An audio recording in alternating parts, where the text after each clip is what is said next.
Ini adalah alur cerita anime The Medalist. Apakah dengan skor 8,54 di mangganya, anime Medalist ini akan sama bagusnya? Langsung saja kita mulai.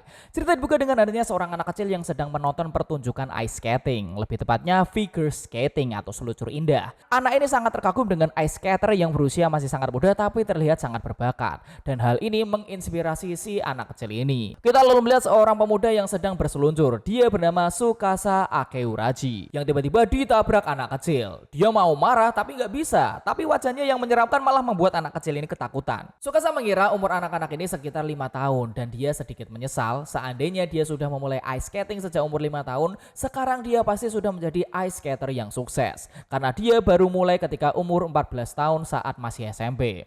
Tiba-tiba dia ditabrak anak kecil tepat di selangkangannya. Mau marah lagi tetap nggak bisa kan? Akhirnya dia memutuskan untuk pulang. Ternyata dia ke tempat latihan ice skating ini jauh-jauh dari Yokohama karena ingin melamar pekerjaan di tempat ini. Tetapi sayangnya pihak manajemennya sedang tidak bisa ditemui. Tiba-tiba Tsukasa melihat ada seorang anak kecil yang menyelinap masuk dari tempat penyewaan sepatu. Anak itu berlari membawa sepatu ice skating. Tiba-tiba si Tsukasa ini menghampirinya. Dengan tatapan yang menakutkan, dia ingin mengecek. Siapa tahu maling kan? Dan Tsukasa langsung menginterogasi anak kecil ini. Dengan siapa dia kesini, bisa bayar atau enggak, dan segala macamnya. Dan anak kecil ini semakin ketakutan dan dia langsung kabur. Dikejarlah sama Tsukasa. Karena dia merasa kesal anak ini bisa masuk dengan gratis, padahal dia aja bayar. Saat sampai di depan, bapak-bapak penjaga ini bilang sudah mengizinkan anak itu. Tsukasa ini kaget, kok bisa? Tapi karena sudah terlanjur takut, anak ini langsung kabur dan berseluncur di pegangan anak tangga. Gokil juga nih bocah. Tapi Tsukasa tetap mengejar anak ini. Sampai suatu ketika dia mendengar ada suara mencurigakan di sebuah lorong. Ternyata suara itu berasal dari anak ini yang sedang manjat. Buset, kayak monyet.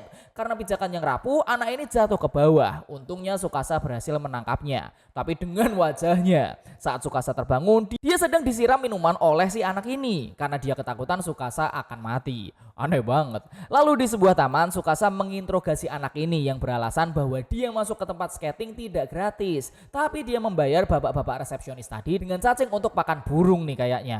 Anak ini panik dan langsung menunjukkan cacingnya. Tsukasa benar-benar ketakutan karena dia merasa jijik. Anak ini ketakutan melihat Tsukasa yang gemetaran terus. Ternyata Tsukasa tidak suka dengan ular atau sejenisnya. Dia lalu memberikan nasihat. Kalau si anak ini kabur, berarti dia tahu kalau perbuatannya itu salah dan memintanya untuk berhenti. Karena jika ada banyak orang yang melakukan hal yang sama, maka pemilik arena ice skating bisa bangkrut. Dan ternyata anak ini langsung nurut. Tsukasa menyadari sebuah buku di dalam tas anak ini yang ternyata ini adalah buku panduan untuk berlatih ice skating. Saat dibuka dia terkejut, ada banyak catatan di dalam buku ini. Dan anak ini berkata bahwa dia tetap ingin bermain ice skating apapun yang terjadi. Tapi ibunya melarang karena takut anaknya terluka. Tsukasa lalu bertanya apakah anak ini pernah memberitahukan keinginannya untuk belajar ice skating kepada ibunya. Anak ini hanya terdiam yang berarti dia belum pernah memberitahukannya. Tsukasa langsung memberikan daftar klub ice skating yang ada di Nagoya dan meminta anak ini untuk bercerita kepada ibunya, siapa tahu ibunya mengizinkan. Anak ini merasa senang dan langsung bertanya, Tsukasa melatih di klub apa? Tsukasa kaget dengan pertanyaan itu karena sebenarnya dia bukanlah seorang pelatih. Tiba-tiba HP-nya berbunyi. Sepertinya ini adalah alarm jam 6 yang menunjukkan bahwa Tsukasa mau ada kegiatan lain. Sebelum Tsukasa pergi, dia bertanya kepada si anak, dia kelas berapa? Yang ternyata anak ini masih kelas 5 SD, itu berarti 11 tahun. Tsukasa berkata 11 tahun adalah umur yang cukup telat untuk memulai ice skating. Jadi sebaiknya si anak langsung saja membicarakan hal ini kepada ibunya. Anak ini lalu pulang dengan wajah yang kebingungan. Ketika dia berusaha untuk memberitahukan keinginannya kepada ibunya, dia menjadi ragu karena ibunya menyuruhnya untuk mengerjakan PR. Keesokan paginya di sekolah sedang ada kegiatan kelompok. Lalu si anak ini bertanya apa yang bisa dia bantu kepada kelompoknya. Anehnya anggotanya malah menolak bantuan si anak ini karena si anak ini dianggap tidak bisa melakukan apa-apa. Anak ini merasa sedih karena merasa disingkirkan. Dia seperti tidak punya teman, karenanya dia ingin bermain ice skating saja. Dan ketika sedang menggali tanah untuk mencari cacing, dia ingat perkataan Tsukasa. Karena bingung harus berbuat apa, dia pun menangis. Tsukasa ternyata bertemu dengan temannya yang bernama Takamine yang ternyata dia ditawari untuk bekerja sebagai asisten pelatih. Alasannya adalah karena dulu Tsukasa bersama Takamine pernah menjadi atlet ice skater sampai ke tingkat nasional. Tapi Tsukasa merasa ragu karena dia berpikir dia bisa sampai ke tingkat nasional hanya karena Takamine. Ternyata Tsukasa masih ingin mengikuti audisi untuk menjadi ice skater profesional. Tetapi Takamine ini memberikan fakta yang menyedihkan. Tsukasa sudah berumur 26 tahun dan butuh sekali pekerjaan dengan gaji yang layak. Tiba-tiba ada seorang wanita yang datang dan dia mencari Takamine. Ternyata dia adalah Yuitsuka yang sudah membuat janji untuk ketemu Takamine. Tiba-tiba dari belakangnya muncul anak perempuan tadi yang bernama Inori. Takamine langsung mengajak Tsukasa untuk bergabung ngobrol. Tsukasa senang karena Inori akhirnya memberitahukan ibunya. Tapi Inori masih terlihat sedih. Saat sedang membicarakan sekolah untuk ice skating, ibunya Inori bercerita ternyata kakaknya Inori dulu juga pernah bermain ice skating. Tapi ternyata kakaknya mengalami kecelakaan saat sedang ice skating yang membuatnya harus berhenti. Karena hal itulah dia tidak mau Inori untuk ikut ice skating. Apalagi karena di sekolah nilai Inori itu jelek. Dengan alasan ini, dia mau membawa Inori ke tempat ini agar dia bisa menyerah setelah ditolak langsung oleh pelatih ice skating. Apalagi umur Inori yang sudah 11 tahun tidak mungkin bisa mengejar orang yang sudah belajar ice skating dari 5 tahun. Inori sangat sedih mendengar perkataan ibunya. Tapi Tsukasa memberikan saran untuk mengajak Inori berseluncur sekali saja. Dan akan memutuskan apakah Inori sanggup untuk mengikuti ice skating. Takamine merasa kesal dan mengajak Tsukasa ngobrol. Yang ternyata dia malah suka dengan ide Tsukasa ini. Tapi sambil nonjok, aneh banget. Tapi Takamine memberi saran jangan memujinya terlalu berlebihan. Karena takutnya orang tua yang lain akan merasa tidak adil. Apalagi olahraga ice skating itu adalah olahraga yang mahal. Jika dia tidak berhasil menjadi ice skater profesional, keluarganya pun juga akan kerepotan. Saat Tsukasa ingin meminjamkan sepatu ice skating pada Inori, Inori bercerita kalau dia menyesal. Seharusnya dia sudah memberitahu ibunya sejak lama. Tapi ternyata Tsukasa malah bercerita kalau dulunya dia tidak berani memberitahu orang tuanya. Makanya dia telat bermain ice skating. Dan Inori adalah anak yang kuat karena berani mengatakan apa yang dia mau. Saat masuk ke arena ice skating, Tsukasa terkejut ternyata Inori sudah bisa berseluncur cukup cepat dan juga bisa berhenti dengan baik. Inori terlihat sangat senang.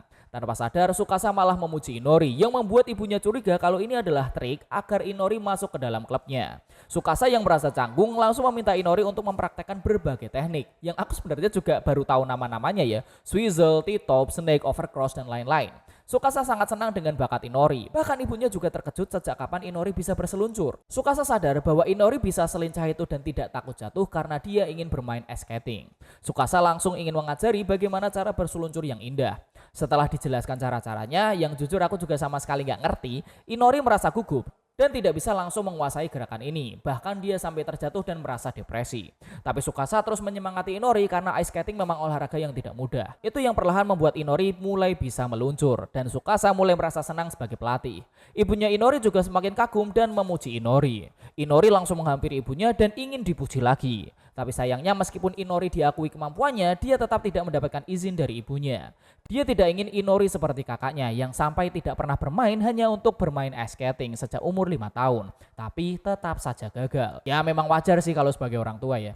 Tsukasa juga mulai ragu dan setuju dengan pendapat ibunya. Tapi di luar dugaan, Inori justru mengungkapkan semua perasaannya bahwa dia masih tetap ingin bermain ice skating meskipun itu sangatlah sulit dan dia sudah terlambat. Karena ice skating adalah satu-satunya hal yang membuatnya bersemangat menjalani hari-hari, di mana dia bisa melupakan kesedihannya dan dia tidak ingin dilarang untuk bermain ice skating. Inori hanya ingin mengejar sesuatu yang dia yakin bisa lakukan. Tsukasa yang tadinya ragu menjadi mantap bahwa Inori memang harus berlatih ice skating. Meskipun tidak ada jaminan bahwa dia akan mencapai level olimpiade, tetapi dia punya kemampuan untuk mempelajarinya. Tsukasa juga sebenarnya tidak suka dengan anak 5 tahun yang sudah berlatih karena mereka tidak bisa serius.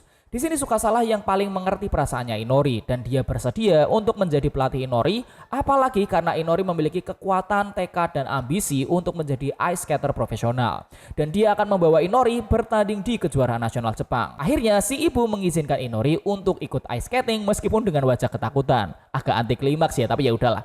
Tsukasa dan Inori sangat senang dan keesokan harinya setelah bel pulang sekolah berbunyi, Inori langsung kabur hanya untuk bermain ice skating. Teman-temannya sampai bingung apa yang membuat Inori seperti itu. Dan dimulailah latihan antara Tsukasa dan Inori menuju kejuaraan nasional Jepang. Dan itulah alur cerita dari anime Medalist episode pertama. Sampai jumpa di episode berikutnya. Jangan lupa subscribe channel Ceritain Dong karena ini masih baru banget guys, butuh bantuan banget nih saya. Dan share video ini ke teman-teman kalian. Bye bye.